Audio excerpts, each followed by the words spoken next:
জানো তো আমি প্রায়ই ভাবি তোমাদেরকে শেয়ার করব আমার ডেইলি কিছু ভ্লগ ভিডিও করে তোমাদের সঙ্গে শেয়ার করার জন্য, বাট সেটা ঠিক হয়ে ওঠে না। তো এই জিন্স আর জুতোর একটা অনেক গল্প আছে, জানো তো। কিনেছি 1 মাস আগে, বাট পরে আর হয়ে ওঠা হয়নি। আর জুতোটা আমি কিনেছি 6 মাস আগে। হ্যাঁ, আমার মতন কে কে আছো তোমরা একটু প্লিজ কমেন্ট করে জানিও যে জিনিস কিনি বাট ইউজ আর করি না। তো ফাইনালি সাজুগুজু করে বেরিয়ে পড়লাম, যদিও সেদিনকে এত ঠান্ডা পড়েছে যে সাজুগুজু করেও চাদর মুড়ি জ্যাকেট সোয়েটার সব কিছু আমি পরে গেছিলাম। কারণ ডিসেম্বরের সেটাই বোধহয় সব থেকে বেশি শীতের দিন ছিল।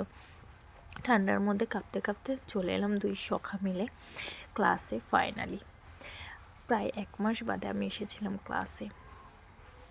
এবার থেকে তোমাদের সাথে কম বেশি ক্লাসের ভিডিওগুলো আমি শেয়ার করব। তোমাদের কেমন লাগে আমার এই ভিডিওগুলো প্লিজ কমেন্ট করে জানিও। আজ এইটুকু, বাই।